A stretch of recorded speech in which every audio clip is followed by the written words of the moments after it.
Hi, friends. I'm having my favorite rice and soy sauce, simple, delicious meal. And today I want to talk about a concept that is pretty liberating. And the concept is that, well, it's kind of two things. First is that the most important thing you have, the most valuable thing you have, some people would think time. And that's pretty much it. But even more specifically, time is valuable, but when it relates to you in particular, it's your attention. Because at any point in time, you're focused on something, you're attending to something, you'll see that it is truly, even in a very material way, the most valuable thing you have. Because commercials will attempt to get your attention. People will attempt to get your attention. And that's really what is being vied for. So, if you realize that the most valuable thing you have is your attention, then there's sort of an ancillary insight. And that's that, well, first you start considering, well, how am I spending my attention? So we use these terms, right? To pay attention, or yeah. So the ancillary point is that whatever you attend to is going to determine the quality of your emotional state. If you, and this is sort of a stereotypical example, but it's pretty accurate, it's a good one. I've met several people like this. If you're angry about political things, let's say you're like a right-wing person, and you listen to Fox News, or whatever the equivalent is where you live, some like pretty normie friendly, but fairly right-wing, where they complain about things constantly, and it's based upon sort of fear and xenophobia, those kinds of concepts. If you attend to Fox News for 6 to 8 hours a day, you're going to feel extremely angry about the world. You're going to feel like crap. And it's designed to do that because it's sort of addictive. Along with feeling like crap and angry is also the feeling that you know the truth and that other people don't know the truth.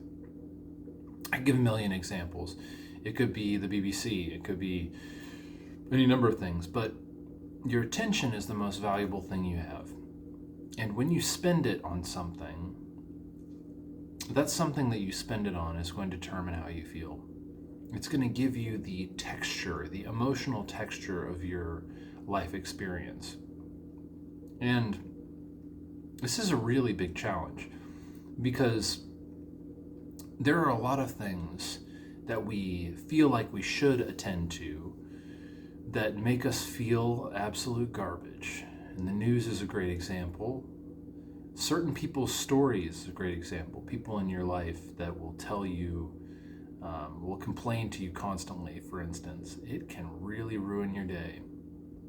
And it's your choice whether you attend to it or not. That's the tricky part, the really challenging part, is that it's all up to me. It's all up to you where you spend your attention. It could be on things that uplift you and make you feel good about yourself, or it could be on things that are meaningless and don't give you anything in life. You could spend your attention on video games. Video games are art. It's not necessarily a bad thing. But what do you have when you're finished? What does it really give you? And it's usually nothing. It's usually a fantasy.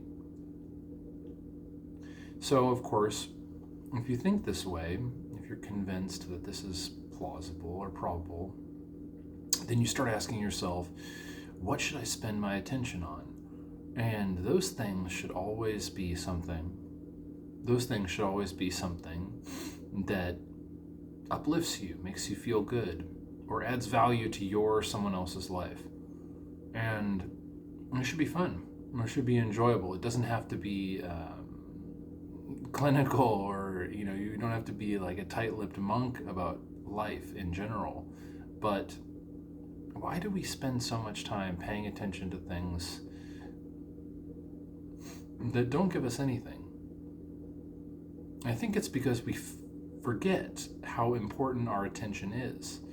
We think, kind of reflexively, that life is happening to us, that the external world is pressing itself upon us.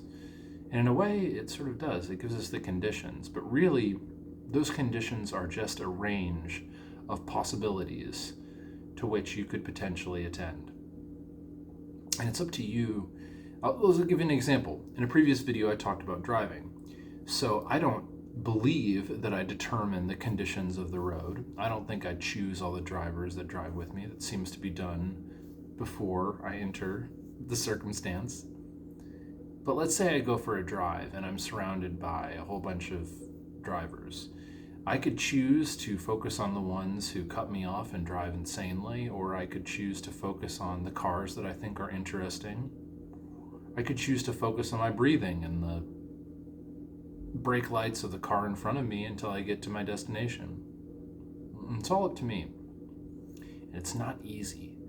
Just like with everything else I've talked about when it comes to meditation and mindset, it's a practice. And a practice means that you are doing more than just understanding something intellectually. It means that you actually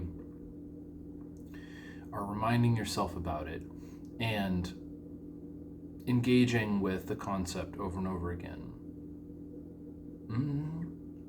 And so for you and myself, this is kind of my challenge. My point of bringing all this up is ask yourself what you're spending your attention on. And is that a valuable, worthwhile, meaningful use of your attention without getting crazy about it? Or get crazy about it if you want. That's cool too, of course. Just ask yourself what you're spending your attention on. I think if you start asking that question, and as I continue to move more deeply into that, it really changes the way that I live my life. And less am I satisfied or willing to spend my attention on something that makes me feel emotionally garbage, or that doesn't give me anything, that doesn't build towards any of the goals that I have in life. What you attend to, what you focus on, is how you're going to feel. That's how I see it. All right, so I hope you guys have a great rest of the day, and I'll see you next time.